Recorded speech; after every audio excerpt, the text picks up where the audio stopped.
Two poor twin sisters wait every day at the train station, holding a photo in their hands.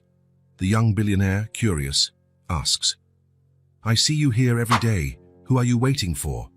They reply, "Our dad. This photo is of him when he was young." He looks at the photo and falls to his knees. The 6:15 train slowed down as it approached Hillside Station. Wesley stored the documents he was reviewing into his brown leather briefcase and adjusted his navy blue tie.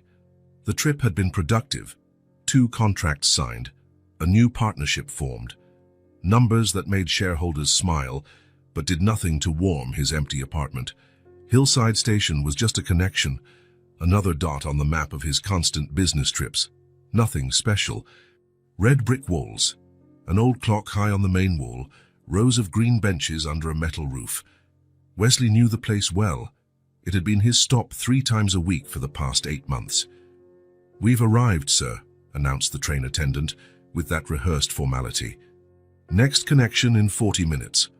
Wesley stepped off the carriage and felt the cold afternoon air on his face. He adjusted his coat over his arm and held the briefcase firmly. He considered heading to the station's coffee shop to review the contract for his next meeting. Black coffee with no sugar, open laptop, spreadsheets, his perfect routine.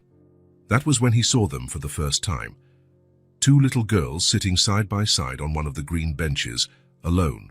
The taller one wore a red coat with gold buttons. The smaller one had a blue ribbon in her hair.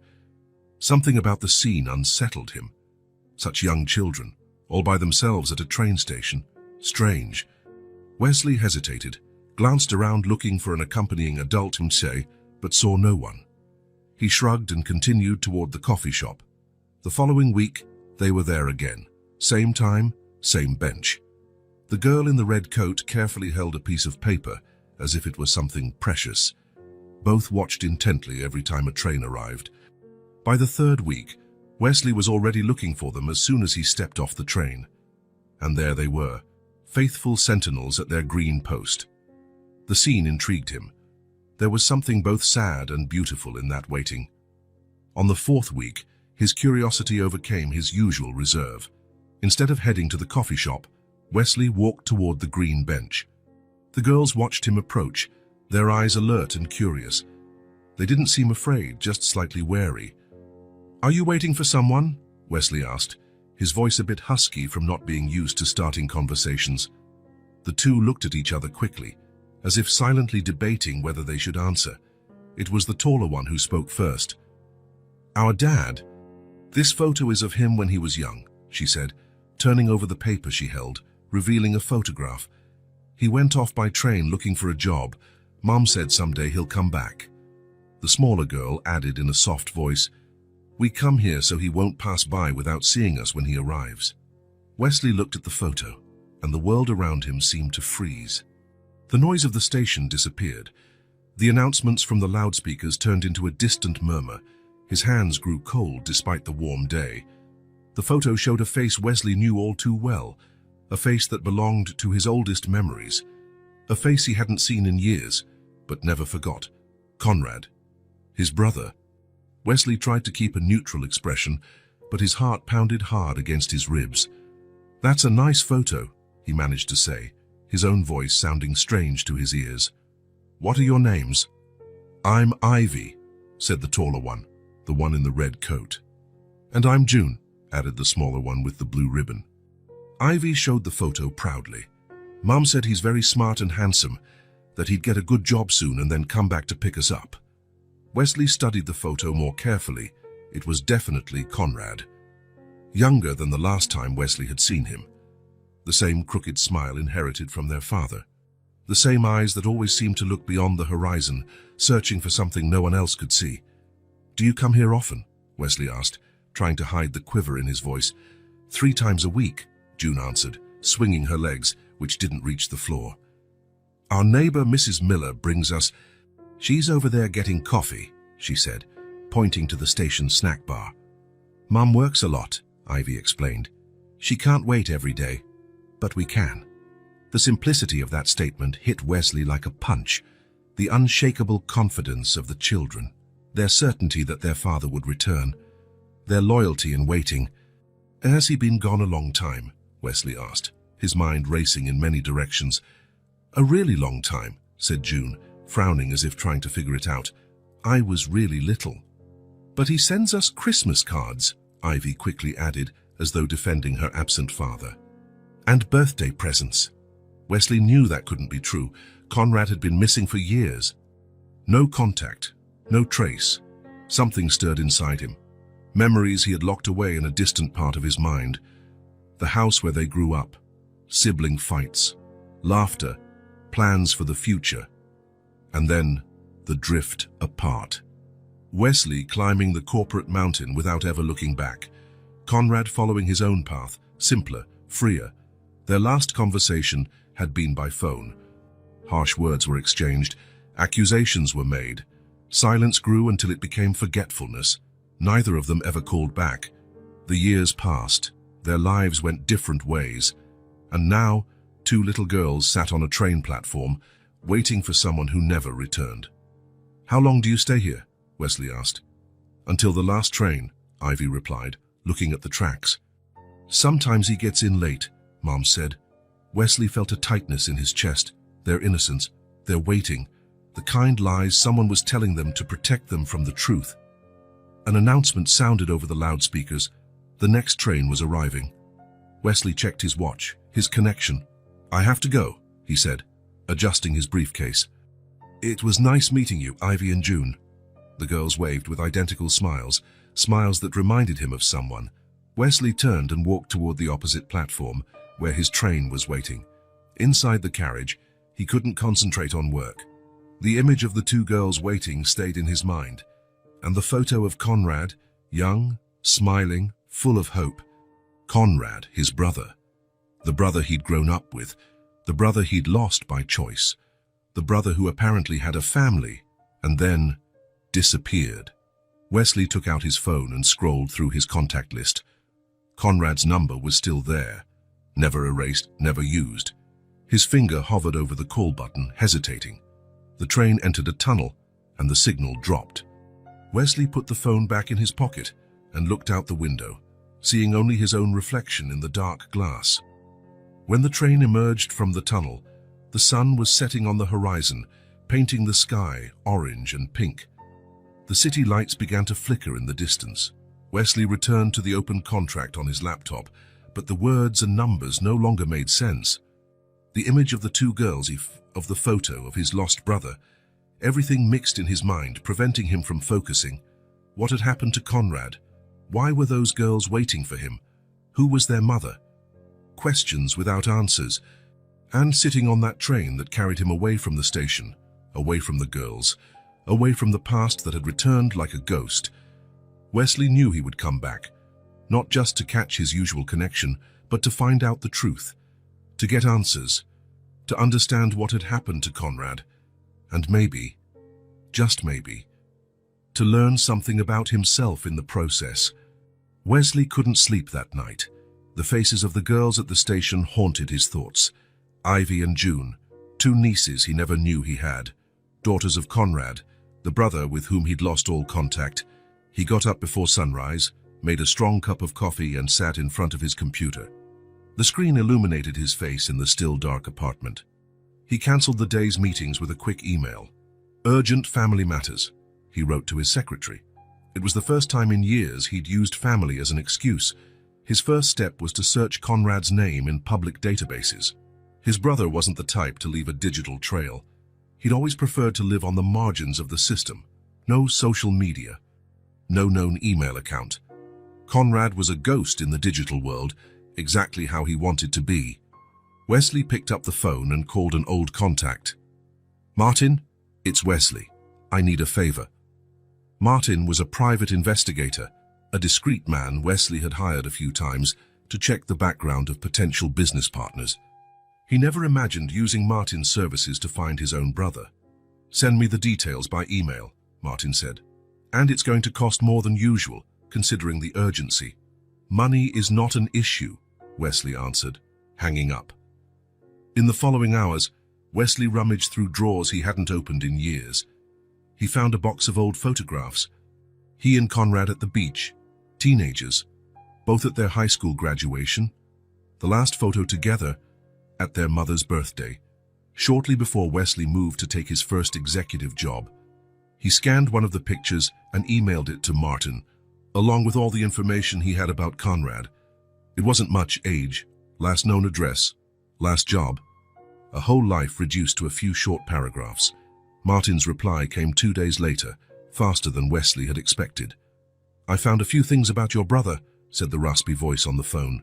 "Not much, but enough to start with. I've sent the file to your email. Are you sure you want to go through with this?" Wesley hesitated for an instant. "I am," he finally replied. The file contained fragments of Conrad's life over the past few years, temporary jobs, addresses changing every few months, and then something more solid. Conrad had lived for almost 2 years in a rental house on the outskirts of the city with a woman named Margot Klein. Wesley read and reread the name, Margot, the girl's mother. It had to be. Martin had included a copy of the rental agreement. Only 2 names, Conrad Wilson and Margot Klein. No mention of children. "Can you find out where this Margot lives now?" Wesley asked in a new call. "I already did," Martin replied. "It's in the report, page 3. She moved 5 years ago to a small apartment in the East District. She works as a seamstress at a repair shop in the Riverside Shopping Center." Wesley thanked him and hung up. He looked at the address on the screen.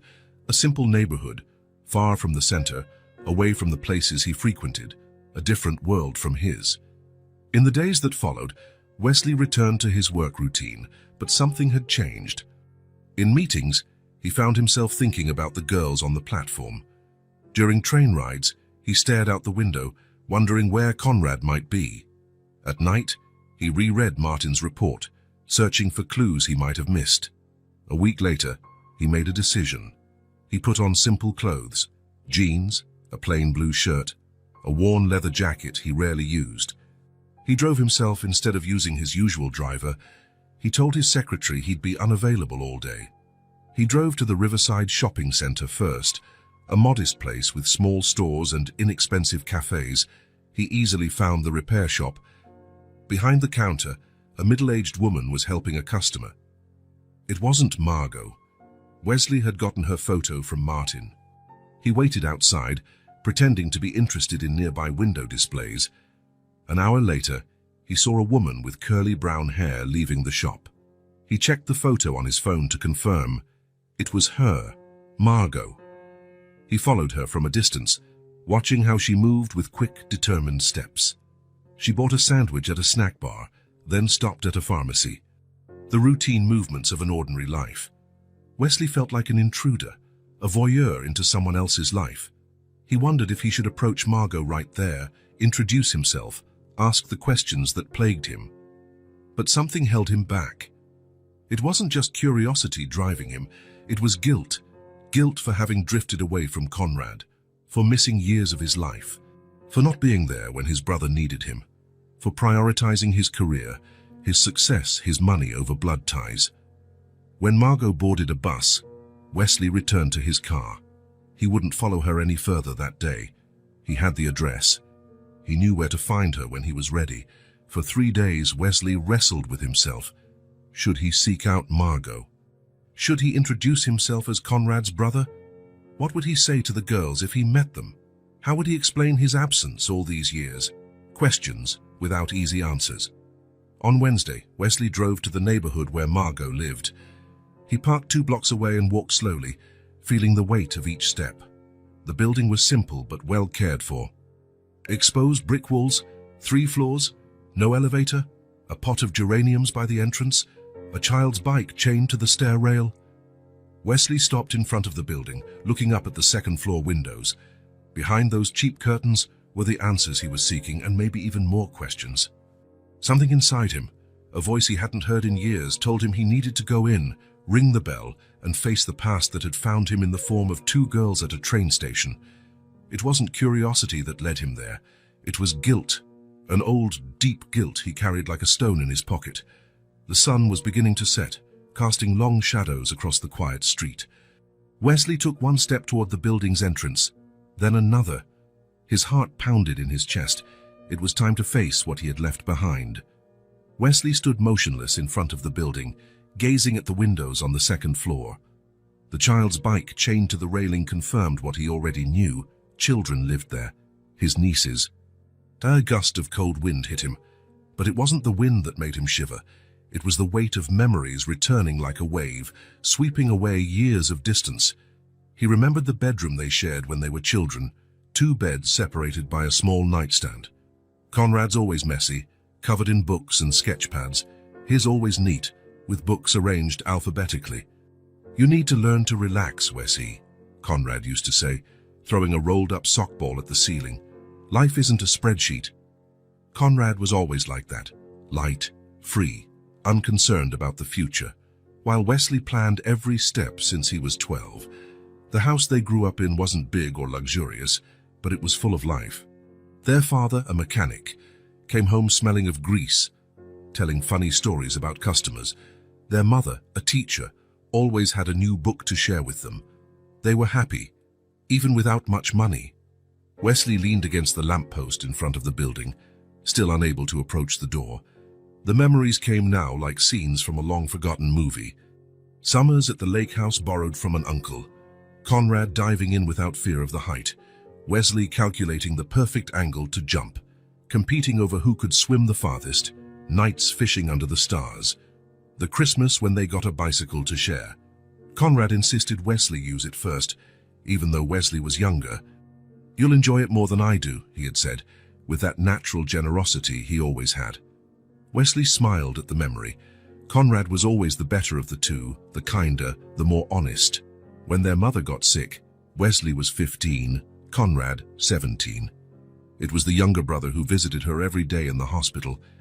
Wesley buried himself in studies, tests, future planning. It was his way of dealing with fear. "She asked about you today," Conrad would say when he got home. Never accusing, just a reminder. Their mother recovered, but something had changed between the brothers. A small crack no one noticed. The start of their separation. Wesley went off to college on a full scholarship. Business, economics, finance. He studied 16 hours a day and returned home less and less often. Conrad finished high school without big plans, worked as a waiter, then as an assistant in a print shop. "I'm getting to know the world," he'd say when their father asked about college. There are many ways to learn. Wesley landed an internship at a consulting firm in his second year. He was promoted before he even graduated. He moved into a small apartment close to work. "You should visit more," their father said over the phone. "Your mother misses you." "I'm busy," Wesley replied. "Next month will be better." But next month never came. When their parents died in a car accident on the way back from a weekend trip, the brothers were already nearly strangers. Wesley organized the funeral with practical efficiency. Conrad openly wept, hugging friends and relatives. "You don't cry anymore?" Conrad asked on the night after the burial, while they cleared out the childhood home.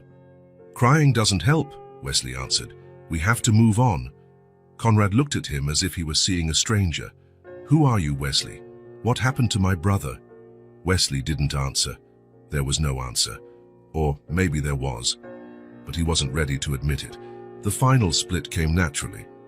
Wesley sold their parents' house, split the money with Conrad, then left for a better position in another city. Their calls grew shorter and more infrequent. Birthday messages became stiff, Christmas cards generic. There was no definitive fight, no explosive argument marking a before and after, just a silence growing day by day, month by month, until it turned into forgetfulness. A forgetfulness Wesley encouraged as he dove into work to escape from himself. Standing outside that simple building that now housed part of his family, Wesley finally allowed himself to ask the question he'd avoided for years. Was it worth it?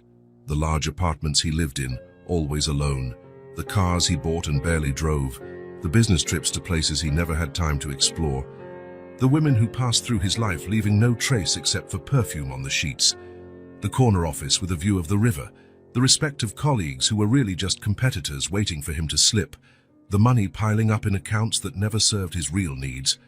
Was it worth giving up all this for Conrad's smiles? For the chance to meet his nieces? For having a real family? Wesley ran a hand over his face, feeling the roughness of his unshaven beard.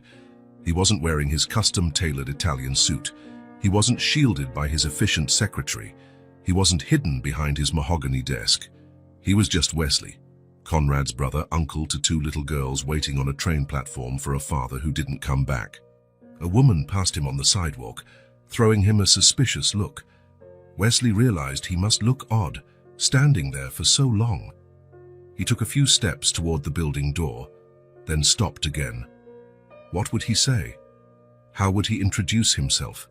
"Hello, I'm the uncle you never knew because I was too busy being important." The sun was slowly setting, and the first lights were turning on in the building's windows. Somewhere inside, Margot was making dinner for her daughters, Conrad's daughters, Wesley's nieces he never knew existed. Guilt gripped his chest like an invisible fist.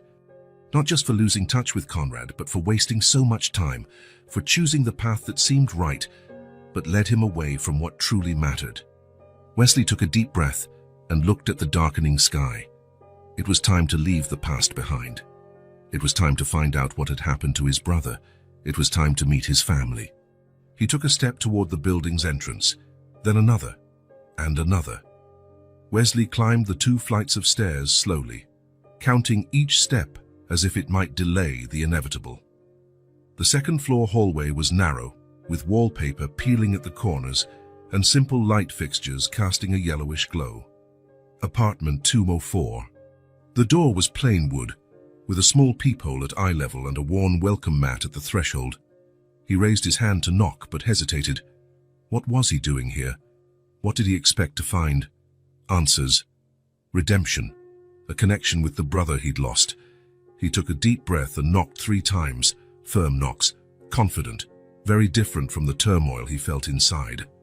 For a moment, there was no answer, just silence and the distant sound of a TV in another apartment. Wesley almost felt relieved. Maybe no one was home. Maybe he could postpone this confrontation, reorganize his thoughts, prepare a better speech. Then he heard light footsteps approaching. A female voice asked, "Who is it?"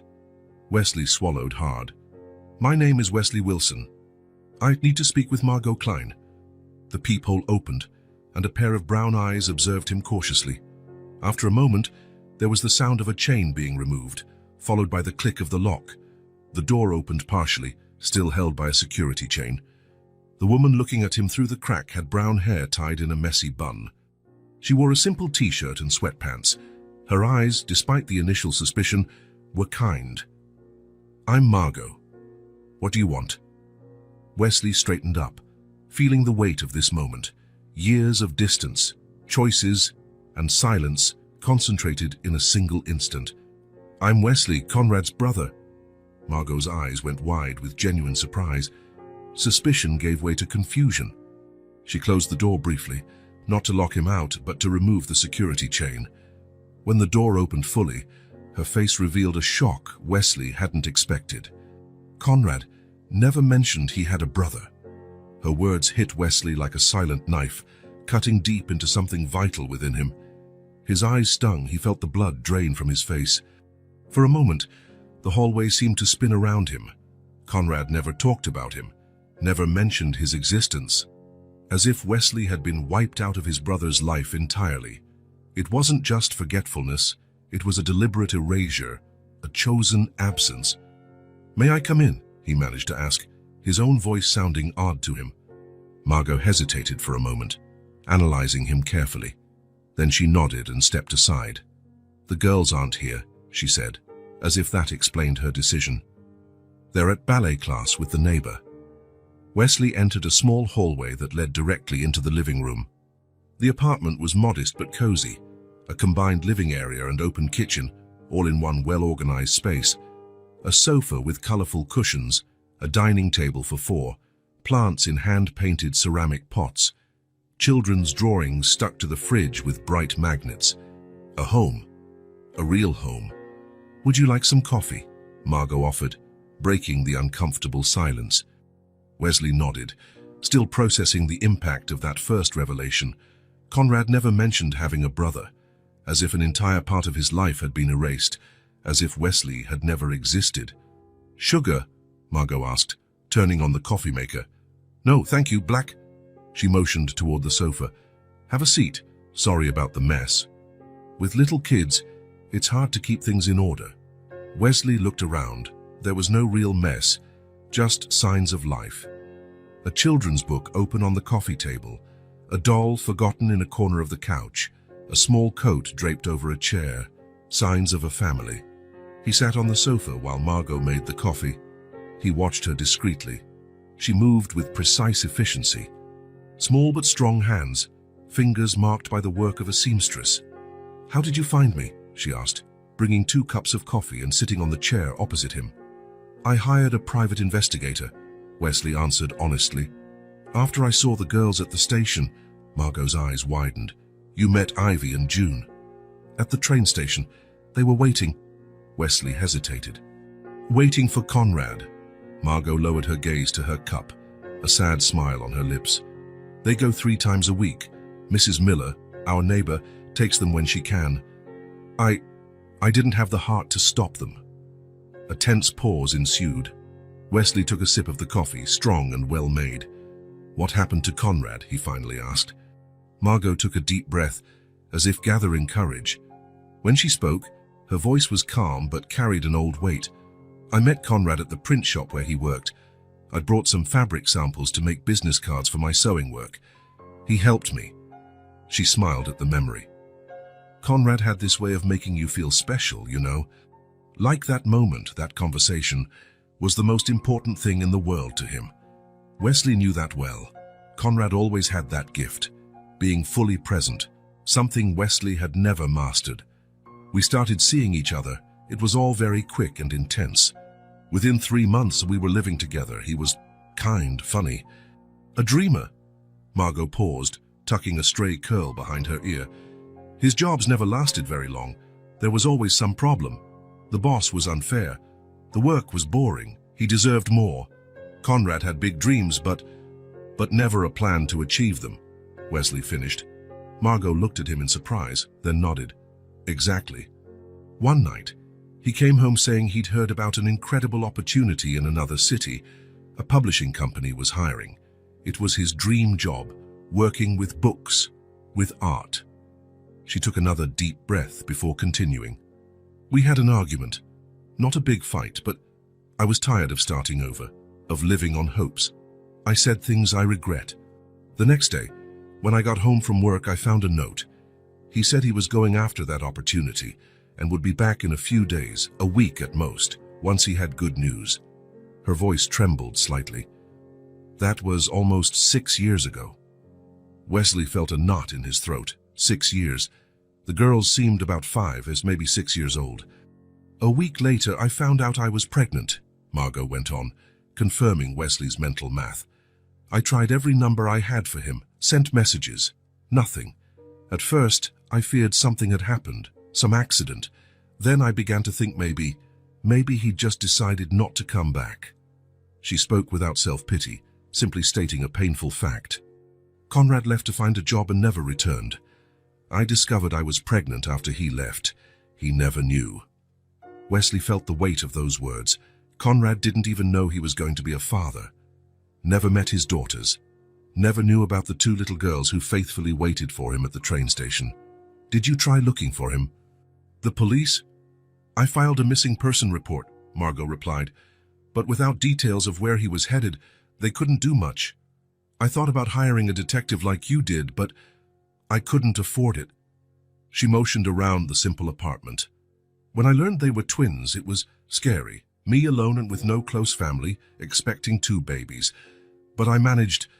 I have a steady job now. Neighbors who help. The girls are healthy and happy." Wesley looked around again, this time with new eyes. What once seemed like a simple apartment now looked like a monument to Margot's strength, raising 2 daughters alone, building a safe home, staying strong despite being abandoned. That was when he noticed the photo on the shelf next to the TV. The same photo he'd seen in the girl's hands at the station. Conrad, younger, smiling that carefree smile he'd always had. Wesley stood and went over to the photo. The same eyes, the same rebellious hair, the same determined chin the girls had inherited from their father. "They love that photo," Margot said, joining him.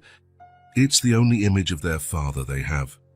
Wesley touched the frame gently, as if afraid it might break. "What did you tell them?" About Conrad. Margot crossed her arms in an unconscious, protective gesture. At first, they were too young to ask. When they started noticing other kids had dads, I told them he was working far away, that one day he'd come home. She let out a long sigh. They think he's just working far away. I never knew how to say he might not come back. Her eyes met Wesley's, searching for understanding. It's not exactly a lie. I don't know what happened to him. Maybe he is working somewhere. Maybe he's... She didn't finish the sentence. So they started going to the station, Wesley concluded. It was their idea. One day Ivy asked how their dad would come home, and I said, without thinking, probably by train. The following week, they asked to go to the station to see if Daddy was arriving. I thought it would be a one-time thing that they'd soon forget. But hope became a way to survive, Wesley said. Margot looked at him surprised, then nodded slowly. Yes, their hope became something precious. Something I didn't have the heart to destroy. Wesley sat back down, feeling the weight of her story. Conrad had vanished completely, left a pregnant woman behind, never knowing he'd be a father, never contacting her again, and never once mentioned he had a brother. The silence stretched between them for a long moment, heavy with unasked questions, untaken paths, lost possibilities. Why are you here, Wesley? Margot finally asked. After all this time, why look for Conrad now? It was a fair question. Wesley didn't have a ready answer, or maybe he had several, all incomplete. I thought I might help find him, he said, realizing how half-true that sounded. There's something you're not telling me, Margot observed, her eyes suddenly sharp. Have there been any updates about him? Wesley realized Margot was far more perceptive than she appeared. A single mother raising two daughters alone wouldn't be easily fooled. No, he replied, holding her gaze. No news of him. That at least was true. There had been no recent updates. What he knew or suspected dated back years, and he wasn't ready to share that possibility. Not yet. Not before being certain. You have more questions, Margot said. I can see it in your eyes. Wesley hesitated. He had so many questions. So many gaps to fill. So many missing pieces. Did Conrad ever talk about me? He finally asked, knowing the answer, but needing to hear it.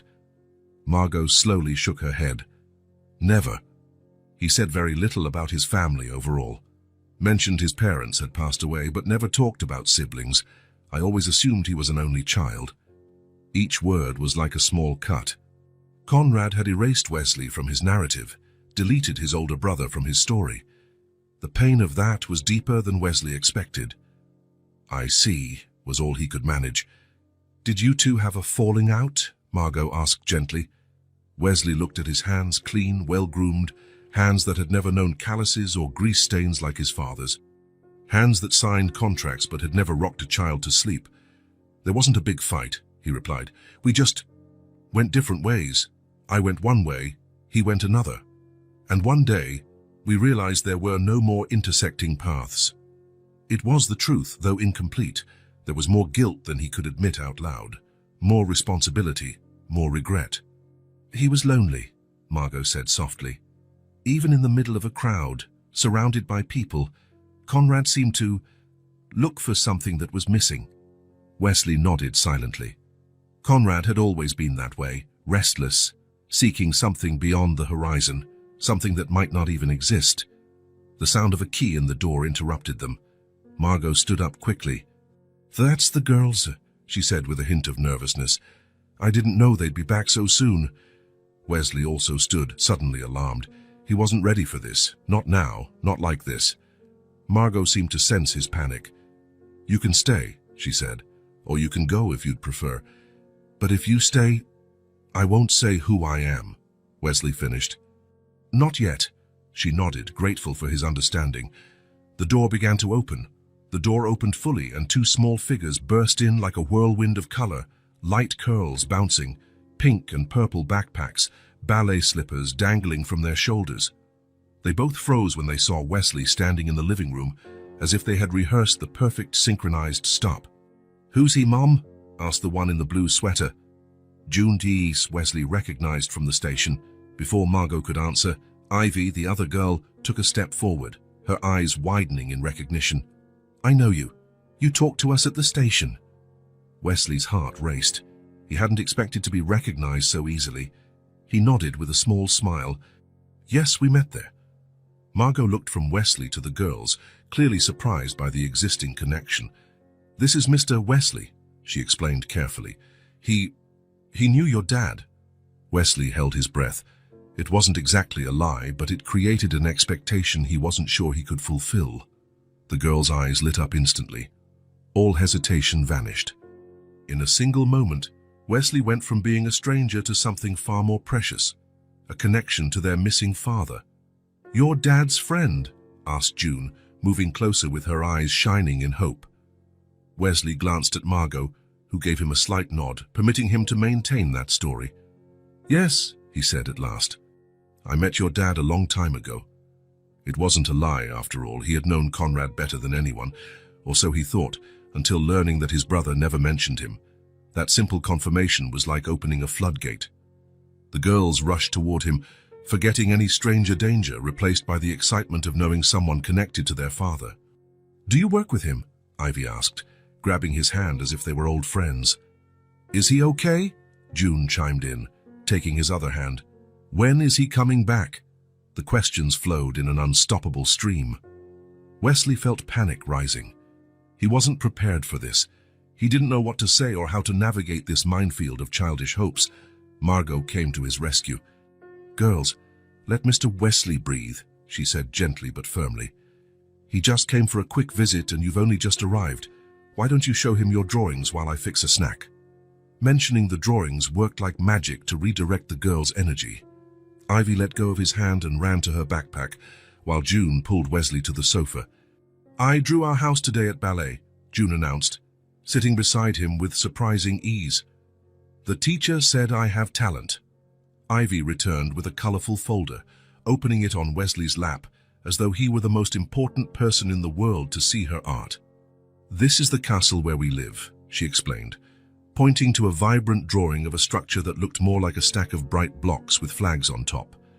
And here's us, Mom, me, June, and our cat, Snowball. We don't have a cat, June clarified, rolling her eyes. She always draws a cat, but Mum won't let us have one. I'll convince her someday, Ivy insisted determinedly.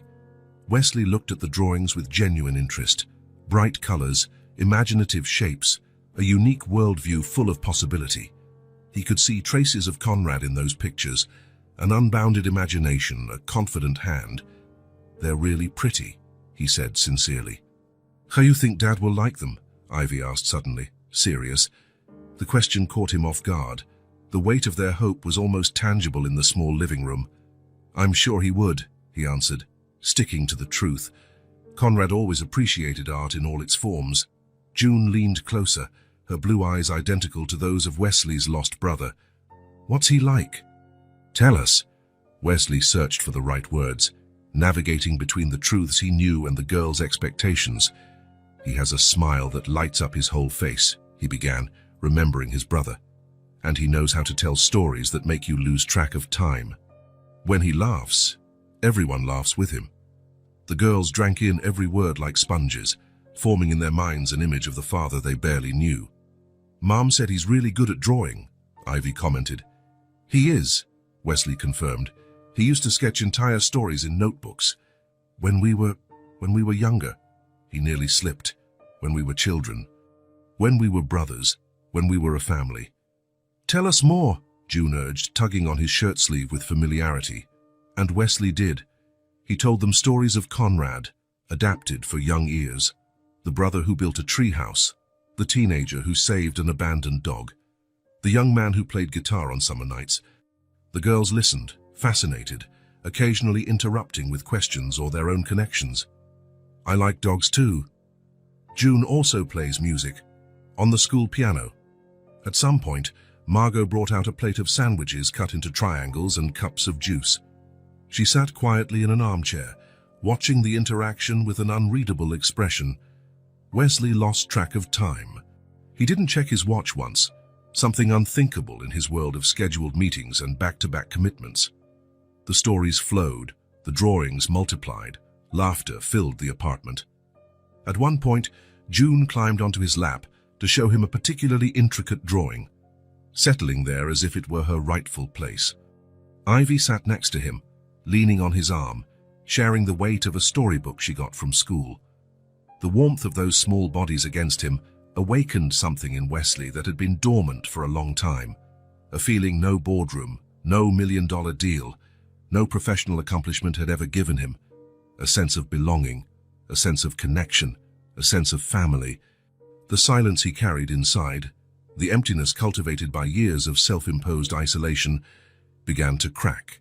Not a sudden, dramatic break, but small fissures where light started to seep in. "Will you come visit us again?" Ivy asked, when afternoon gave way to early evening. Wesley met Margot's eyes from across the room, looking for some sign. She only inclined her head slightly, leaving the decision up to him. "If your mom allows," he answered carefully. "Of course she will," June exclaimed with the absolute certainty only children have. "You're Dad's friend. You can come whenever you want." Dad's friend, uncle, brother, family, mother. The words danced in his mind, each one carrying a weight of unspoken truths, of possible futures. "It's getting late," Margot said, standing up. "Bath time, girls." The protests came in unison, but without much conviction, a familiar routine. The negotiation of 5 more minutes, the deal of 1 more story and then the bath. The promise of, if you go now, you can pick out which pajamas to wear. The everyday family dance Wesley had never taken part in. The train cut through the night with a steady rhythm, lulling the few passengers still traveling at that hour. Wesley practically had the carriage to himself. He looked out the window but didn't see the dark landscape. Only his own reflection superimposed on the distant lights of small towns they passed. His phone kept buzzing in his pocket. Messages, emails, notifications of missed meetings. The world he'd built over the years was still turning, demanding his attention, his presence, his energy. A world that more just hours ago seemed fundamental, non-negotiable. A world that now felt distant, almost irrelevant. The image of the girls remained vivid in his mind, their excitement upon hearing stories about their father, the hope in their small eyes, the absolute faith that one day Conrad would come home, June's picture of a complete family, Ivy and her endless questions about their dad. Does he like chocolate ice cream or strawberry? Can he swim? Will he like my piano recital? Each question was a tiny needle pricking his chest, each hope an invisible weight on his shoulders. Because Wesley knew the truth they didn't, the truth Margot didn't know, the truth only he carried all these years. Conrad was dead. Wesley closed his eyes, finally letting the memory surface fully, without the walls he'd built to contain it, 4 years ago. An official envelope addressed to his company, searching for relatives of Conrad Wilson, a body discovered after a car accident on a remote road, far from the city, delayed identification due to lack of documents. Wesley remembered standing frozen in his luxurious office, the paper trembling slightly in his hands. Conrad was dead, his younger brother, the boy with the easy smile who played guitar on summer nights. The body had been at the county morgue for weeks, waiting for identification. Wesley signed the papers, authorized the release, paid for a simple funeral. Only he and a funeral home employee were present. No friends, no other family, no Margot, no daughters he didn't know existed. Conrad died without knowing he had daughters, without knowing he was going to be a father, perhaps chasing some distant dream, some opportunity that probably never existed. And now, 4 years later, 2 little girls sat every week at a train station, clutching a photo in their hands, waiting for the return of a man who would never come. The train took a curve, jostling Wesley from his memories. He opened his eyes and saw his reflection again. A man in an expensive suit, with dark circles under his eyes and an expression he no longer recognized. For years, he had done what he thought was right. He hadn't searched for Conrad when he disappeared. He hadn't tried to find anyone who might care about his death. He handled it like everything else in his life, with practical efficiency, no room for emotions that would complicate the process. Solve it, file it away, move on. But now the girls' faces changed everything. Their hope, their waiting, their childlike certainty that one day their father would return. Wesley took out his phone and checked his messages. 3 from his secretary asking where he was. 2 from the board questioning his absence at the quarterly meeting. 1 from his assistant reminding him to sign urgent documents. Mechanically, he typed a short reply. Family emergency, I'll be out for a few days. Family. The word felt strange, distant. When was the last time he'd used that word about his own life? What should he do now? That question hammered in his head ever since he left Margot's apartment. Should he tell the truth, destroy the hope that had kept that little family afloat? Or should he simply return to his old life, pretend he never found the girls, never learned about them? That would certainly be easier, going back to his meetings, his contracts, his empty apartment. Let Margot continue with her illusion. Let the girls grow up thinking their father was just away, working, and someday would return. A benign lie, perhaps. But as the train moved through the night, Wesley knew he couldn't do that. He couldn't turn his back again. He couldn't choose the easy way out. Not this time. I can't destroy that hope and then just carry on, he muttered to himself, the words barely audible above the train's steady rumble. If I'm going to tell them, I have to stay. The thought surprised him with its clarity. It wasn't just about revealing the truth. It was about being there to face the consequences. It was about not running away, as he had done so many times before. It was about taking responsibility for something beyond numbers on a spreadsheet. Stay. The word echoed in his mind. What exactly did it mean to stay? Postpone meetings, take a vacation, move here, rebuild an entire life. Wesley didn't have answers to those questions. He only knew he couldn't just show up, drop the bomb that Conrad was dead, and then vanish, leaving Margot and the girls to handle the pain alone. If he chose to tell them, he'd have to stay for the next day. And the day after, and all the days when the questions would come. Why isn't Dad coming back? Where is he now? Did he love us? Questions to which he had no answers, but which he couldn't ignore. The train began to slow, approaching the next station. Wesley recognized the city lights. He was almost home. His luxurious apartment awaited him. His organized and predictable life. His controlled world where he was respected and feared, but never truly known. He grabbed the briefcase with the documents he hadn't been able to review. He straightened the tie he had loosened during the ride. He prepared to disembark. Yet something had changed. He was certain he had to make a decision. He knew that whichever path he chose, nothing would be the same. The train came to a complete stop. The doors opened. Wesley stood up and walked down the empty aisle. Once again, as so many times in his life, he faced a choice. But this time, it wasn't about his career, an investment, or a corporate strategy. It was about the kind of man he wanted to be, about the kind of life he wanted to live. Stepping onto the nearly deserted platform, Wesley felt the weight of the truth he carried, a weight he'd ignored for years but could no longer deny, a weight he was, for the first time, willing to bear. The train pulled away, leaving him alone on the platform. Tomorrow, he thought. Tomorrow he would go back to Margot's apartment. Tomorrow he would begin to learn what it meant to stay. The next morning, Wesley woke before his alarm. Sitting on the edge of his king-size bed in his penthouse apartment, he surveyed the space around him as if seeing it for the first time.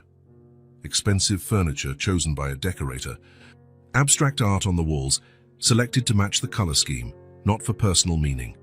Floor-to-ceiling windows overlooking the financial district. A perfect, impeccable place, and completely empty. His phone vibrated on the nightstand. Without looking, he knew it would be urgent emails, meeting reminders, requests that couldn't wait. The world he had built over the years, spinning incessantly. "Martha," he said to his secretary on the phone, "I need you to cancel all my meetings today." The silence on the other end revealed her surprise. In 15 years of working together, Wesley had rarely cancelled commitments. "All of them?" she finally asked, keeping it professional. "Even the board lunch to discuss the acquisition?" "All of them," Wesley confirmed. "Ask James to represent me. Tell them a family issue has come up." Family. The word still sounded foreign on his lips, like a language he hadn't practiced in decades. 2 hours later, Wesley was standing outside the brick building where Margot lived. Wearing more casual clothes, jeans and a simple shirt, in one hand he carried a small bag containing children's books he'd bought along the way. Margot answered the door with a hint of surprise. "Wesley," she said, adjusting the apron she wore. The air smelled of something sweet baking. "The girls are at school." "I figured," he replied. "Actually, I came to talk to you." She hesitated briefly, then stepped aside. The apartment seemed different in the morning light, more alive, with sunlight shining through the windows, illuminating the potted plants on the windowsills. "I'm making cookies for the school party," Margot explained, heading back to the kitchen. Wesley followed, feeling awkwardly large for the domestic space. "I want to help," he said finally after sipping the coffee she offered. Margot kept cutting cookie dough with her cutters, her rhythm unwavering. "Help how?" "Financially, for starters," Wesley replied. "And also, I want to be around, to get to know the girls better, to be part of their lives if you'll let me." Margot stopped what she was doing, her eyes studying him intently. "Why? You barely know us. And from what I understand, you barely knew Conrad these last few years." It was a fair question. Wesley searched for the most honest answer he could give. "Because they're family, my only family now. And because maybe I can fill a little of the void Conrad left." Margot regarded him for several seconds before returning to the cookie dough. "The girls adore you. They talked about you all night." She paused. "But I don't want you to show up in their lives and then vanish. One man has already done that." "I'm not going to vanish," Wesley promised. "I'll be here as long as you'll have me." And so it began. One visit led to another, and soon Wesley had established a regular presence in the small apartment. First, occasional dinners, then weekend visits. Eventually, he was there almost every day, rearranging his work schedule in ways he'd never considered possible. Meetings got shortened. Trips were postponed. Decisions he once insisted on handling personally were now delegated with clear instructions. His phone was never far. He still had a corporate world demanding his attention, but there were boundaries now that hadn't existed before. "Mr. Westfield insists on a meeting in Chicago," Martha informed him by phone 2 weeks later. "He says the contract can't be closed without you." Wesley, sitting at Margot's kitchen table, looked out the window at Ivy and June jumping rope in the building's small courtyard.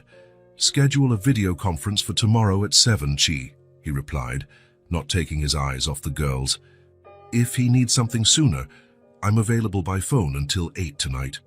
"But sir," he offered his private jet. "It would only be one night." "I can't, Martha. I have a commitment here I can't cancel." That commitment was Ivy's ballet recital at school, something that, in his old world, wouldn't have even made it onto his calendar. In the days that followed, Wesley discovered a world that existed alongside his own, a world of simple routines and small but significant obligations, helping June with her math homework, fixing the broken swing at the park, buying groceries for dinner. "You know how to cook?" Margot asked one evening, surprised to see him peeling potatoes with surprising skill. Wesley smiled. "I lived alone during college, learned the basics." What he didn't mention was that for the last 2 decades, he hadn't cooked a single meal. Fine restaurants and takeout had replaced that skill. Now, rediscovering it, he felt a strange satisfaction in creating something as simple as a home-cooked dinner. The highlight of his new routine was picking the girls up from school. At 3 o'clock, he parked his car near the gate and waited among other parents. At first, he felt out of place, a high-powered executive among young mums and a few dads, all of whom knew each other. Over time, he became just another adult waiting for his kids. "Uncle Wesley!" The shout always came first, followed by 2 small figures running toward him, backpacks bouncing, hair messy after a day of learning and play. Ivy always arrived first, flinging herself into his arms with total abandon. June came right after, more reserved but equally affectionate, handing him drawings or schoolwork she deemed worthy of immediate admiration. "I made a map of the planets. My teacher said my story was the best in class. I learned to tie my shoes by myself. Look, every achievement was celebrated, every story heard with genuine attention." As they walked home, Wesley soaked in the details of their day. Who sat with whom at lunch? Which book the teacher read after recess? The dragonfly that landed on the window during science class. Small, insignificant details to the outside world, but they formed the daily fabric of their lives. Details Wesley never thought he'd find important, yet now they structured his own days. At night, after dinner, a homework routine formed at the kitchen table. Ivy struggled with math but loved to read. June was good with numbers but needed extra help spelling. Why does this word have a P in the middle? It makes no sense. June would grumble about language quirks. It comes from Greek, Wesley would explain patiently. Like psychology, the P is silent, but it's still important. Words shouldn't have hidden letters, June declared with childlike logic. That's cheating. At the office, his changes did not go unnoticed. The once workaholic Wesley Wilson now left on time, refused trips, delegated responsibilities he used to guard jealously. The board is worried, James, and his VP, mentioned during one of the few business lunches Wesley still kept. They say you seem distant, less involved. Wesley sipped his coffee, pondering the statement. I'm as involved as I've always been. I'm just managing my time differently. It's more than that, Wes. You turned down the economic forum in Davos. You cancelled the trip to our Tokyo branch. And yesterday you left in the middle of our quarterly presentation because it was school recital day, Wesley said without hesitation. June had a piano solo. I promised I'd be there. James studied him as if analyzing an unexpectedly volatile stock chart. Who are these people, Wes? In all these years working together, I never heard you mention family. Wesley just offered a cryptic smile and changed the subject. How could he explain that he now split his time between running a multinational corporation and helping two 6-year-olds with homework? How could he explain that, for the first time in decades, he felt part of something real? Mornings quickly became his favorite part of the day. Waking up early, sometimes on Margot's sofa when work had kept him there late, and making breakfast for the girls, he discovered each one's preferences. Ivy loved pancakes with honey and strawberries. June preferred cereal with sliced banana in perfect rounds. Uncle Wesley, are you taking us to school today? Ivy asked one morning, swinging her legs as she ate. If your mum says it's okay, Wesley answered, looking over at Margot, who watched the scene with a mix of gratitude and puzzlement. Sure, she said, checking the time. Actually, that would be great. I have deliveries to make before noon. And so Wesley found himself integrating into the morning routine, brushing teeth, combing hair, checking backpacks, tying shoelaces. A familiar choreography he never imagined would become part of his life, yet now he performed it with growing competence. Not like that, June protested when he tried to braid her hair. Mum does it differently. After several failed attempts, Margot took over, her nimble fingers weaving the blonde locks easily.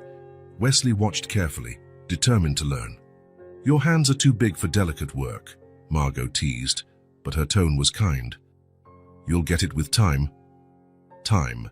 Wesley had plenty of it now, or at least he organized it differently. The same 24 hours he once devoted almost entirely to work were now carefully divided. Meetings were condensed. Reports were read during the girls' bath time. International calls were scheduled for after they were asleep. The walk to school was short but revealing. The girls pointed out landmarks in their personal geography, the tree with a bird's nest, the house with the big dog, the corner store where Mr. Kim sometimes gave out free candy. Amanda got a new puppy, June informed him, clutching Wesley's hand as they walked. She's bringing a picture today. And the teacher is teaching about the solar system, added Ivy, skipping along. Did you know Jupiter is huge? Bigger than all the others put together? Wesley smiled. Actually, Jupiter is really big, but not bigger than all the other planets combined. It's larger than the sum of some of them, though. Ivy frowned, thinking about this. You know a lot, Uncle Wesley, sometimes more than the teacher. The genuine pride in her eyes made Wesley feel something no professional achievement had ever stirred, a mix of humility and responsibility that was both frightening and rewarding. At the school gate, he knelt down to their level, adjusting their scarves and checking their backpack clasps. Have a great day. I'll be here when you get out. The tight hugs before they ran inside became his fuel for the rest of the day. Even in the most tense meetings, he could still feel the warmth of those small arms around his neck, anchoring him to something real. As the weeks went by, small items of his began to appear in Margot's apartment. A toothbrush in the bathroom, a phone charger plugged into the living room outlet, a few sets of clothes in the towel closet for emergencies, like when June spilled juice on his shirt. In his own apartment, where he spent less and less time, Wesley began making changes. He bought colorful blankets for the minimalist sofa, filled the fridge with real food instead of frozen meals, and on a surprising impulse, called his architect. "I need a renovation," he said as soon as the man answered. "I want to convert the office into 2 kids' rooms, and I need a bigger play area." "Are you planning to have children, Mr. Wilson?" the architect asked, surprised. Wesley hesitated only a second. "I already do, in a way." Evenings became his time for reflection. When Margot was working an extra shift and the girls were in bed, Wesley would sit alone in the small living room, sometimes with his laptop, sometimes just with his thoughts. He would glance around, the worn but comfortable couch, the table marked with pencil scribbles, the drawings on the fridge, the scent of kids' soap. In silence, he looked back at his old life and realized the truth he'd been avoiding. "I spent years in empty rooms, cold hotels, silent dinners. And now 2 little voices wait for me with drawings and questions."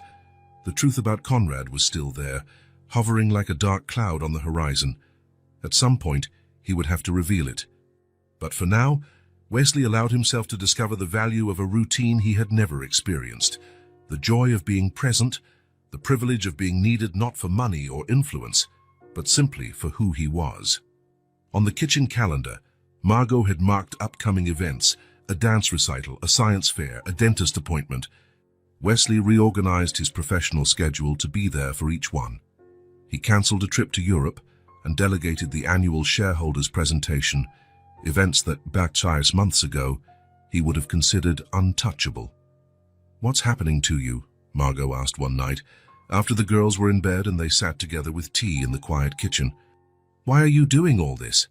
Wesley thought about the question, searching for the most honest answer. "I guess I'm trying to right a wrong," he said finally. "A wrong that started when I left Conrad behind." Margot nodded slowly, as if it made sense. "The girls love you," she said almost reluctantly. "They talk about you all the time." "I've never seen them get attached so quickly to anyone." Wesley felt a lump in his throat. "They're special." "They are," Margot agreed, "and vulnerable. They're used to people leaving." "I'm not leaving," Wesley assured her, surprising them both with the conviction in his voice. "That empty space Conrad left, and I can't fill it completely. Nobody can. But I can be here." The roles were blurred: uncle, guardian, friend. What mattered, he discovered, wasn't the title but the presence, being there when June had nightmares, listening attentively when Ivy told elaborate stories, showing up day after day, building the trust only consistency could create. The emptiness he'd always carried, the space left when he drifted from Conrad, when he chose career over connections, was slowly being filled. Not with possessions or achievements, but with moments, with small daily victories, with the privilege of being called Uncle Wesley by voices that didn't know the whole truth but understood the essential. He was there now. Present. Real. And for the first time in a long while, he was alive. The rain fell steadily outside, forming a curtain of water that separated the small apartment from the rest of the world. The girls had been asleep for hours, exhausted after a day at the Science Museum. Wesley and Margot sat in the living room, a single lamp on board casting a warm yellow glow barely reaching the walls. On the table between them, 2 cups of tea slowly cooled. Margot was sewing a tear in Ivy's ballet dress, her fingers moving with automatic precision. Wesley watched the hypnotic motion of the needle, going in and out of the pale pink fabric. The past few weeks had established a comfortable routine between them. The initial tension and mistrust had dissolved, replaced by a quiet familiarity. Not exactly friendship nor something more, rather a silent partnership formed around the girls. "They did well today, didn't they?" Margot said, not looking up from her work. June memorized all the constellation names. The museum guide was impressed. Wesley smiled, recalling the pride on June's face when she corrected the guide on the exact position of the North Star. She has an amazing memory. And Ivy, the way she drew that star map afterward. She has Conrad's artistic touch. His name still hung between them like a presence, not a taboo anymore, but a territory they tread carefully. Over the past few weeks, they had learned to mention him without Margot's pain or Wesley's guilt becoming overwhelming. The rain intensified, beating against the windows. A distant rumble of thunder made the lamp flicker. Wesley glanced toward the hallway, worried. "June will wake up," he said. "She's scared of storms." "How do you know?" Margot asked, finally looking up. Wesley shrugged, a bit embarrassed. "She told me when it thundered last week. She started explaining how lightning forms, to cover up her fear." Margot smiled slightly. "She never told me that. She always tries to act so brave." "Like her mum," Wesley noted. Something in his tone made Margot set her sewing aside and look at him more closely. For a moment, they were silent, only the rain filling the space. "Why are you really here, Wesley?" she asked at last. There was no accusation in her voice, just genuine curiosity.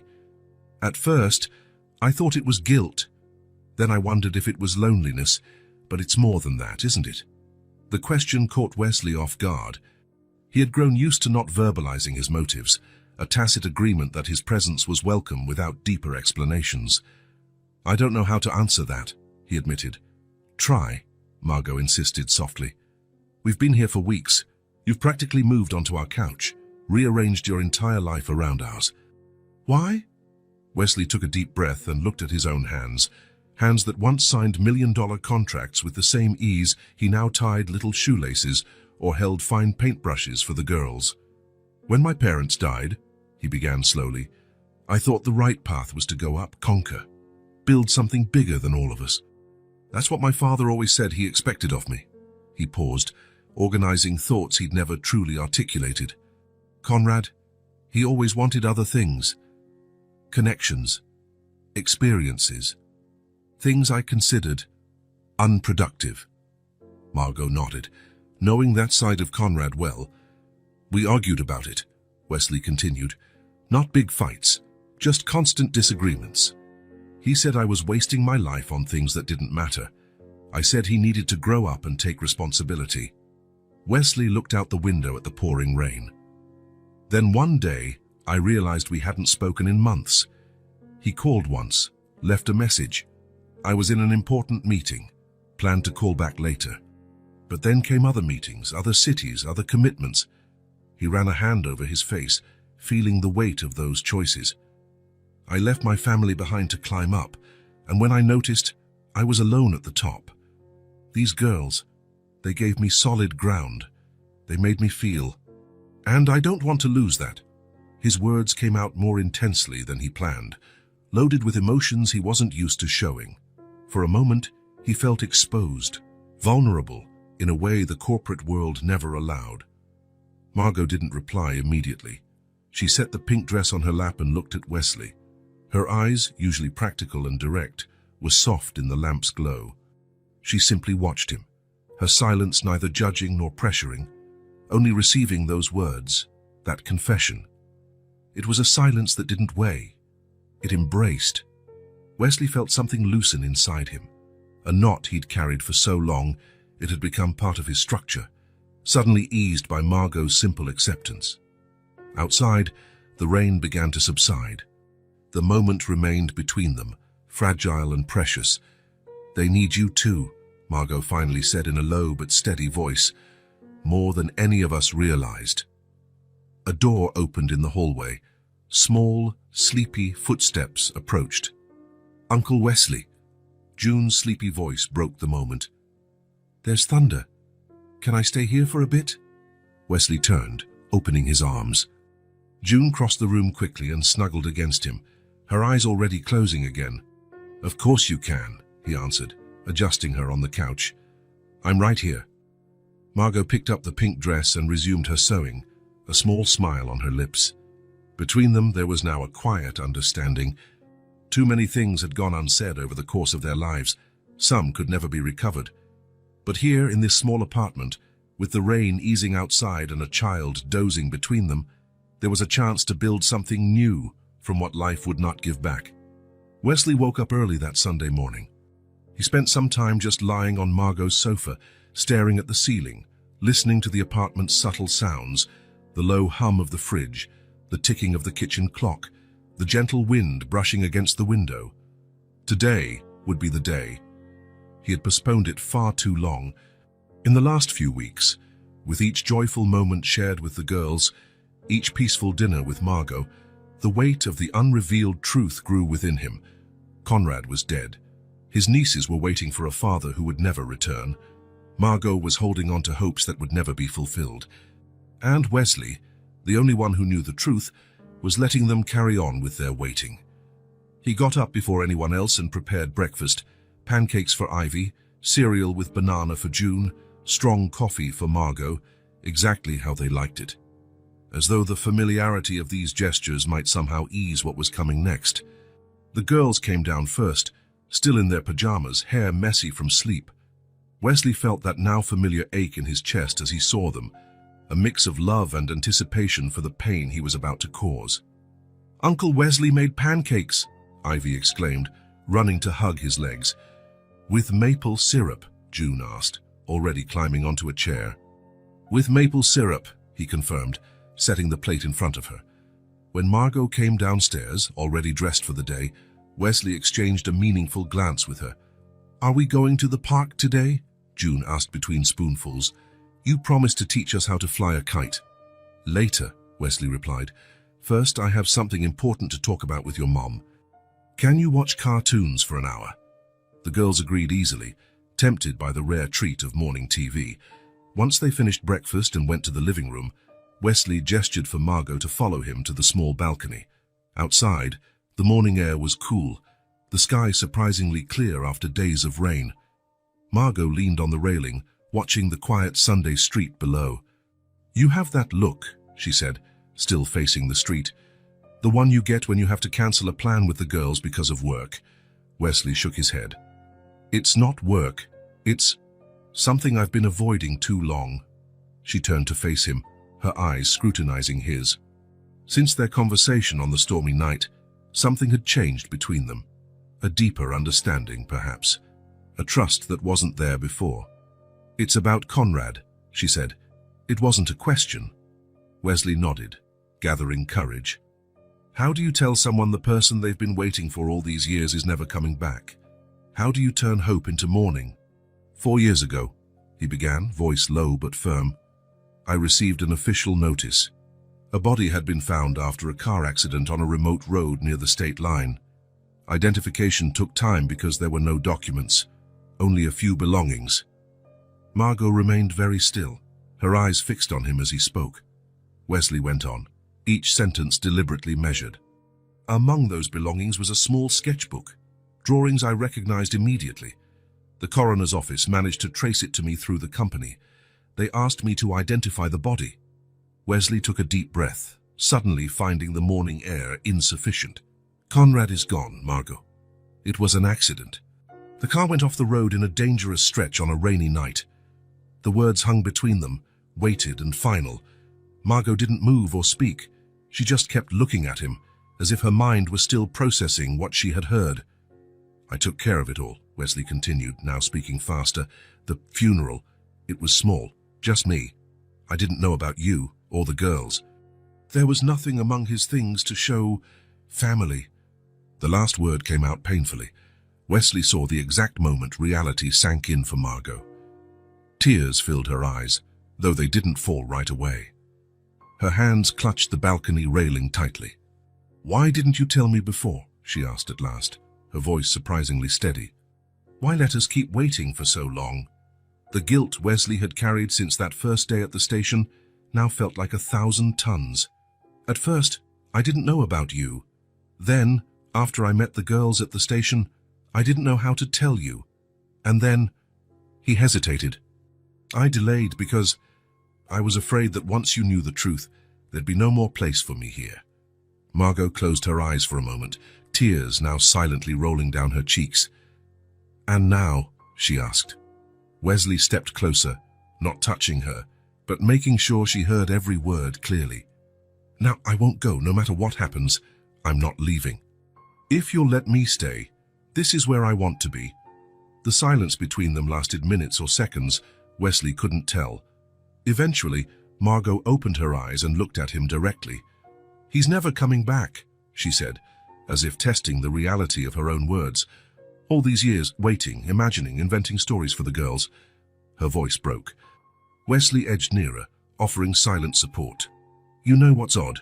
Margot continued, wiping away a tear with the back of her hand. A part of me always knew, who just disappears without a word, without calling. I think I made up all those stories for the girls for myself too. I'm sorry, Wesley said, painfully aware of how inadequate those words were. To his surprise, Margot did something unexpected. She inhaled deeply, a long and shaky breath, and then her shoulders relaxed, as though she was setting down a weight she'd carried for years. The waiting is over, she said softly. I can stop waiting now. Wesley realized that, however painful the truth was, there was relief in knowing. The limbo of uncertainty might be harsher than definitive mourning. At last, the waiting could transform into memory. Margot leaned on the rail, looking up at the clear sky. How will we tell them? She asked, maternal worry taking over immediately. They're so little. Wesley had thought about it a lot. We can do it together. Right now, if you're ready. She hesitated, then nodded. Now, before I lose my courage. They went back inside. The girls were immersed in a cartoon, giggling at something on TV. Wesley felt his heart clench, thinking of how that laughter might soon turn to tears. Margot turned the television off, ignoring the immediate protests.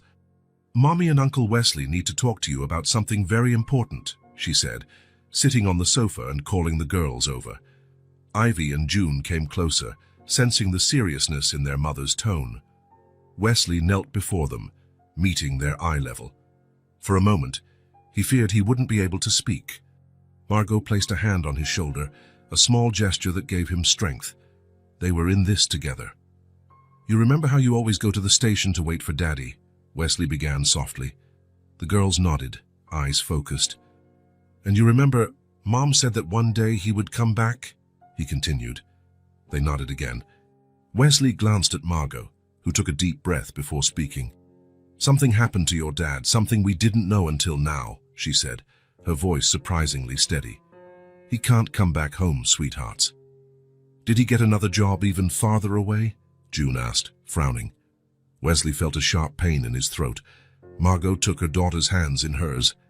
Your daddy turned into a little star, she said gently, glancing at the sky through the window. He's up there shining, watching you grow. Silence filled the room, confusion evident in the girls' faces. They looked from their mother to Wesley, trying to process this. Like a star, Ivy asked in a small voice.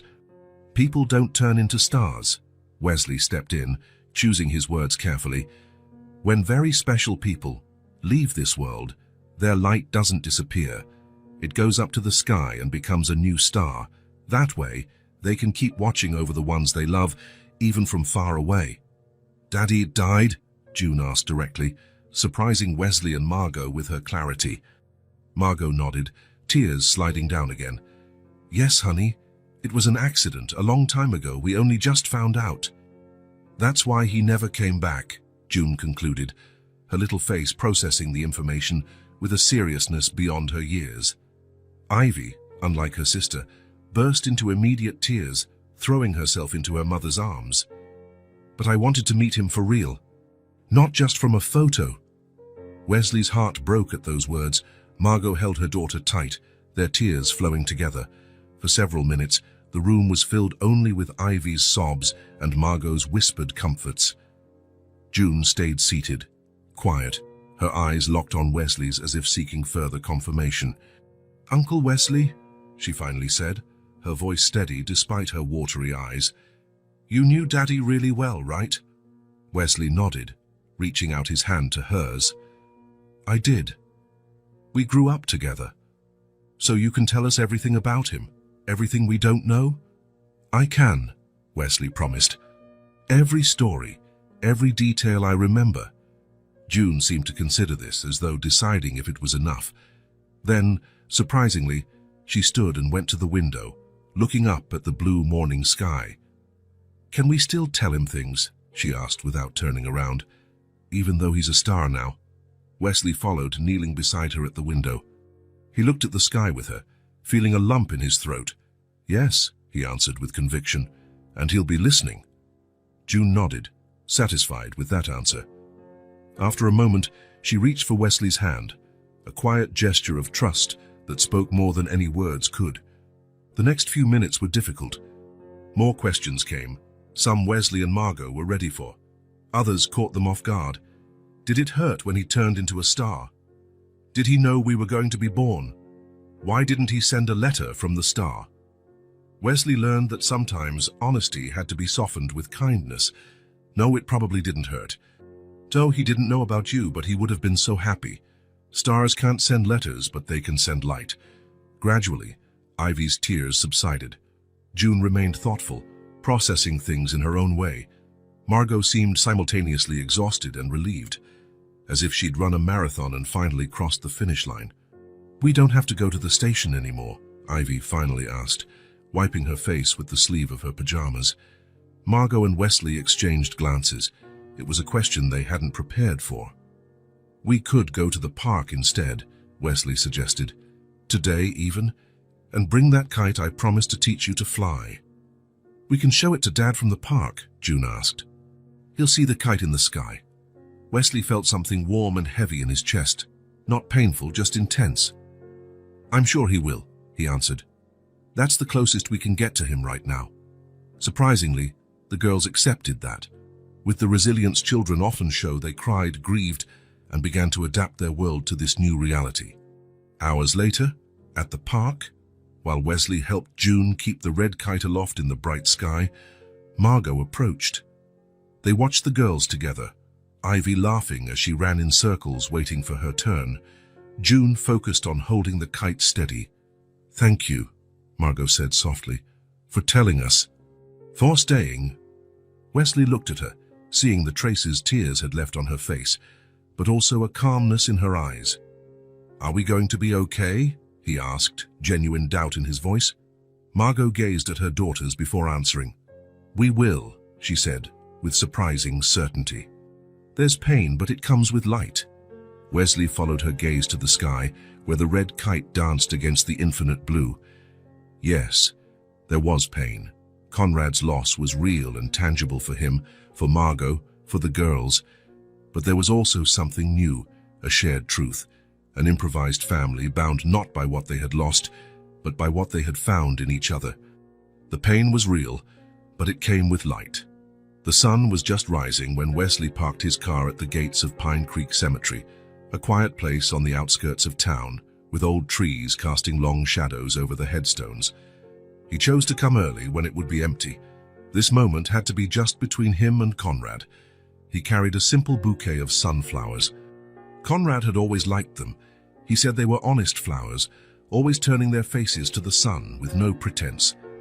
Wesley almost hadn't brought them. It felt strange to bring flowers to his brother's grave after so long, but something inside him insisted. Some symbolic gestures are needed, even if they come late. The cemetery was silent at this hour, only distant birdsong and the occasional rustling of leaves. Wesley walked the stone path he knew well, though he'd only been here once, 4 years ago. His steps were slow, measured, as if delaying the inevitable. It had rained the previous night, and the scent of damp earth filled the air. A smell of life, ironically, in this place of final rest. Dew still clung to the grass between the gravestones, soaking the hem of his pants as he walked. 4 years. 4 years since he'd stood there, alone, watching Conrad's casket lowered into the ground. At the time, he hadn't cried, hadn't. He'd treated the event like another task, efficiently arranged, neatly executed, quickly filed away. No emotion, no genuine mourning, just an awareness that yet another chapter of his life was closed. Now it was different. Now he knew Ivy and June. He knew Margot. He knew the life Conrad had built and then left behind. He knew the stories, the laughter, the little family traditions. Now he truly felt the loss, not as a line item in his planner, but as a palpable absence. The headstone was simple. A grey granite stone bearing only his name, the dates, and a short inscription. Artist, dreamer, forever free. Wesley had chosen those words almost randomly at the time, based on distant memories of his teenage brother. Today, he realized how fitting they really were. Conrad, the artist who sketched stories in the margins of textbooks. Conrad, the dreamer who gazed at the stars while Wesley pored over charts. Conrad forever seeking a freedom Wesley never truly understood. Wesley knelt before the cold stone, placing the sunflowers against it. He ran his fingers over the carved name, Conrad Wilson, letters etched in stone, an attempt to capture a complex life in a simple name. Around him, the cemetery was beginning to stir. A distant groundskeeper was trimming grass. An elderly woman walked slowly among the headstones, likely visiting a lost spouse. Life went on, even in a place devoted to death. "I don't know where to start," Wesley said quietly. He'd never been the type to talk in cemeteries, always thinking it somewhat sentimental. But today, words felt necessary. "I met your daughters," he went on, voice barely above a whisper. "They're extraordinary, Conrad. Ivy has your knack for art, and June, well, she has your stubbornness." A small bird perched briefly on the headstone, eyed Wesley curiously, then flew off. The sun now fully illuminated the cemetery, creating golden reflections in the dew-covered grass. "They were waiting for you at the station every week, with that photo of you, the one from that summer before I left for college. Remember that summer? We went fishing at the lake every day." Wesley inhaled deeply. Memories he had locked away were flowing freely now, the smell of wood in that lake cabin, Conrad's laughter when they caught that huge fish and released it because he looked like he was having a bad day, the stars they watched while lying on the pier. "Margot is amazing, strong in ways I never was. She raised 2 girls on her own, always telling them you'd come back one day." Wesley closed his eyes for a moment, letting the morning sun warm his face. "I should have looked for you when you vanished. I should have cared more. I should have been a brother." The words hurt as they came out, laden with years of guilt and regret. The weight he'd carried since receiving that official letter, since quietly identifying the body and burying it without ceremony. "You never told them about me. Margot didn't even know I existed." A brief pause. "I can't blame you. I deserve to be erased." A soft breeze stirred the petals of the sunflowers. Wesley adjusted the bouquet, a mechanical gesture to steady his emotions. "We told them that you left forever. We said you became a star." He let out a slight laugh at the memory. "June asked if she could still talk to you, looking at the sky. I said yes." A long silence followed. Wesley just stayed there, kneeling, letting emotions he'd bottled up finally surface. He didn't cry. Tears had never come easily to him, but he felt something release in his chest like a knot being untied. "I came too late, brother," he finally said, his voice steadier. "But I'm here now, with them, and I'm staying." The promise lingered in the morning air, heavier because he made it there in front of Conrad. It was a commitment not just to his brother's memory, but to the life Wesley was now consciously choosing. He remained a few more minutes in silence. The cemetery gradually filled with more visitors, more distant footsteps, more subdued conversations. The day pressed on. At last, Wesley stood. He passed his hand once more over the engraved name. "I'll be back soon," he promised. "With the girls when they're ready. They need to know this part of you too." As he walked back to the car, Wesley felt different, lighter, though sad, more connected to the world around him. The grief he'd postponed for 4 years finally had a place to exist, and with it, the possibility of moving forward. Before getting into the car, he looked up at the clear autumn sky. Somewhere, Conrad was watching. And maybe, just maybe, he approved of what Wesley was trying to do. It wasn't redemption or compensation for lost time. It was simply a new beginning, a new chapter. The showdown he had dreaded for so long ended quietly, without shouting or recriminations. Just a simple promise made in a peaceful cemetery, on an autumn morning.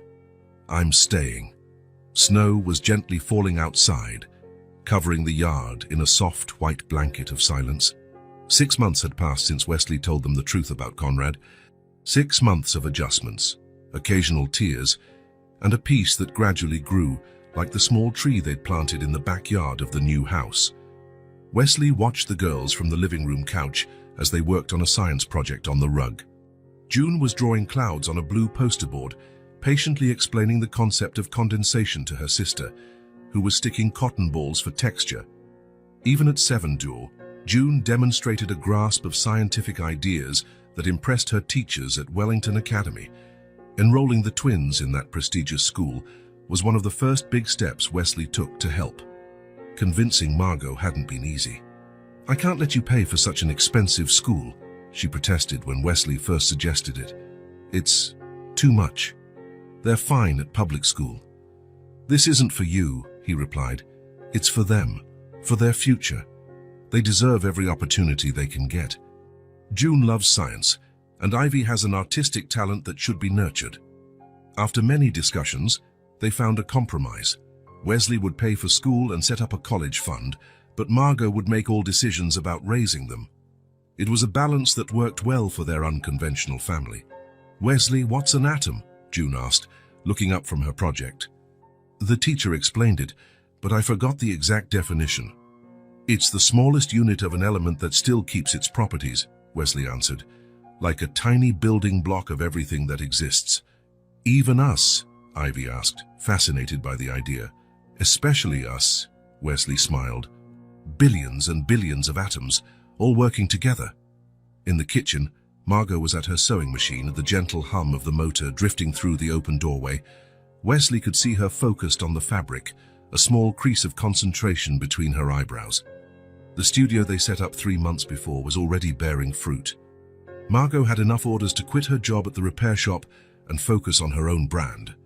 Transition hadn't been easy for her. She hated accepting help.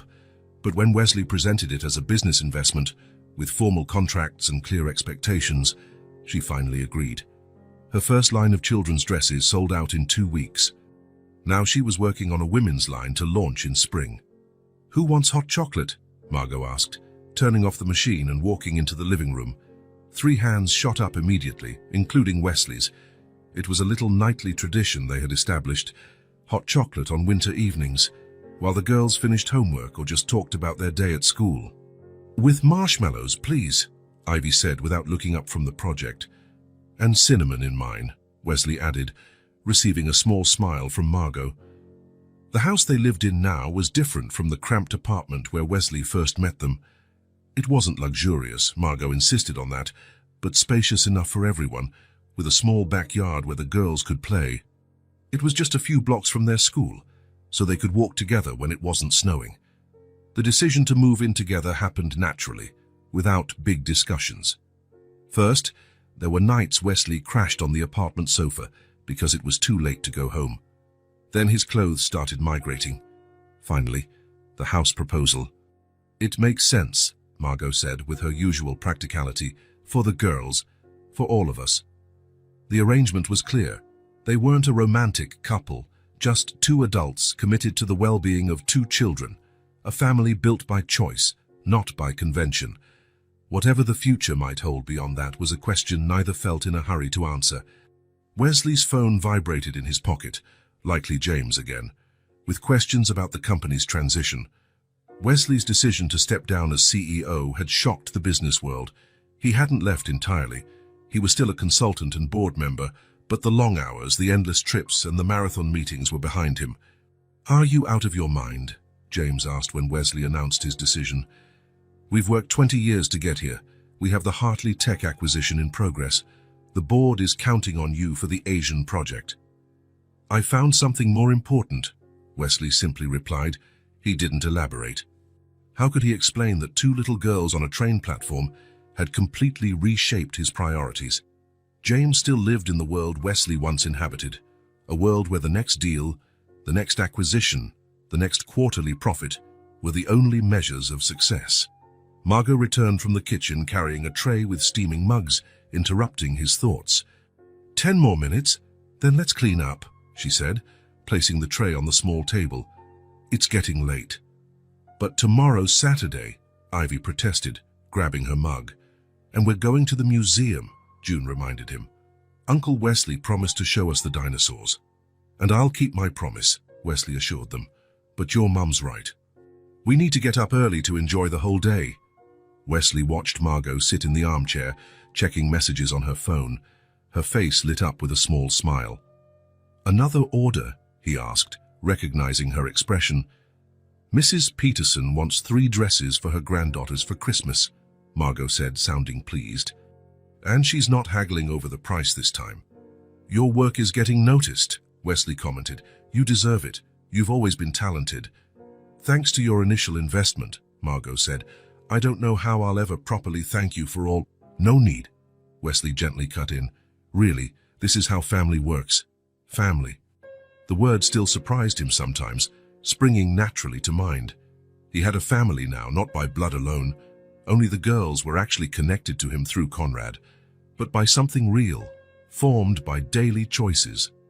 Time to clean up, Margot announced when the mugs were empty. The project looks great, girls.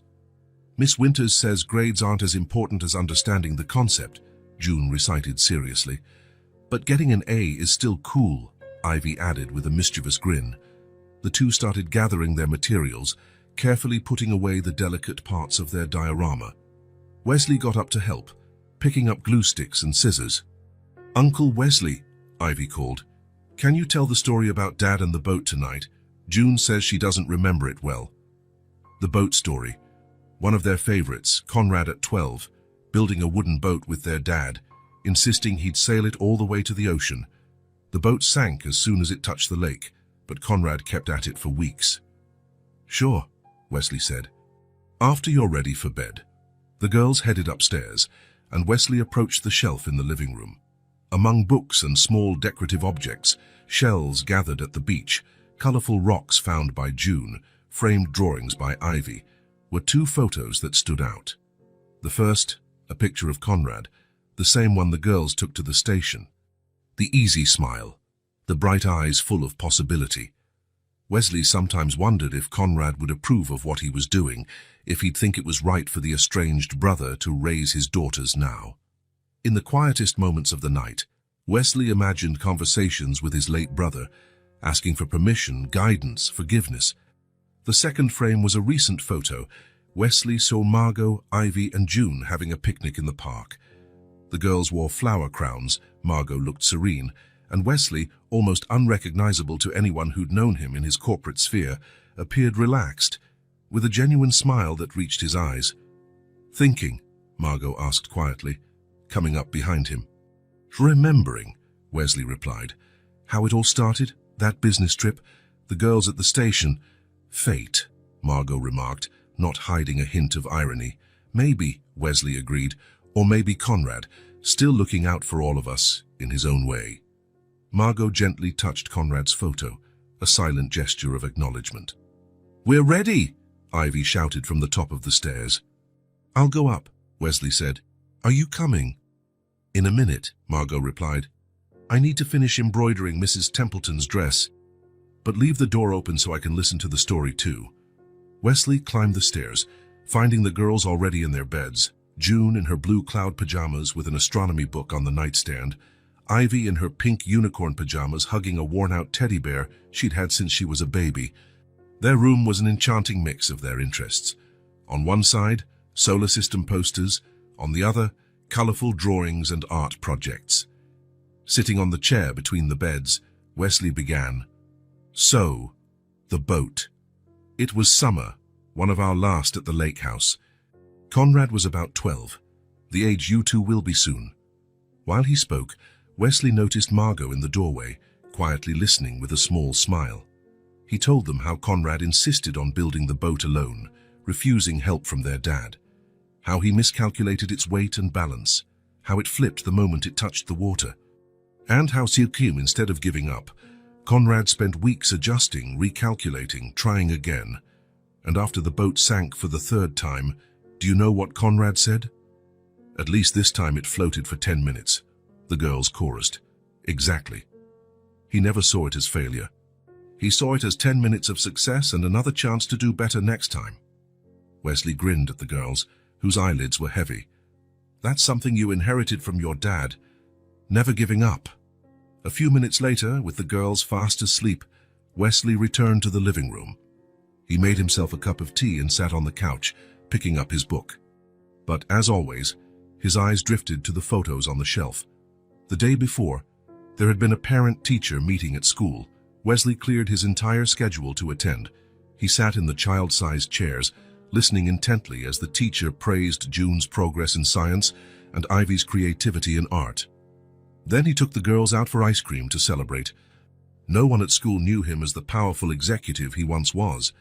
There, he was simply Uncle Wesley, the man who never missed a meeting, who helped with homework, who clapped at every school performance. The previous week had been career day. June asked Wesley to come talk about his work. But you don't have to talk about being a CEO, she said, surprising him. You can talk about how you help us with homework and read us stories. That's cooler. That moment, more than any board meeting, stayed with him. Years ago, from the height of his 20th floor office, Wesley thought he'd reached the top. Now, sitting on a slightly worn sofa in a modest but cozy house, he realized just how wrong he'd been. Outside the window, snow kept falling silently. Wesley watched the flakes for a while, reflecting on how small, seemingly insignificant things, a business trip, 2 children on a train platform, an old photo, could completely change the course of a life. The fund he set up for the girls would ensure they could study wherever they wanted. The house, though modest, was jointly owned by him and Margot, providing stability. The sewing business was thriving, giving Margot not just financial security, but purpose and pride. But beyond the material provisions, Wesley found something far more valuable: presence, being there every day. Listening to who made a new friend at school, helping with fractions, applauding new sketches, drying tears. The simple routine he never experienced, filled with small moments that together formed a full life. It was just another business trip, he thought, feeling a gentle certainty settle in his chest. But I found a family, and at last I found my place. Outside, the snow kept covering the world with new possibilities. Inside the simple house, now filled with peace, Wesley Wilson, once defined solely by his work, finally rested in the place he'd been seeking all along without knowing it. A place that was now home.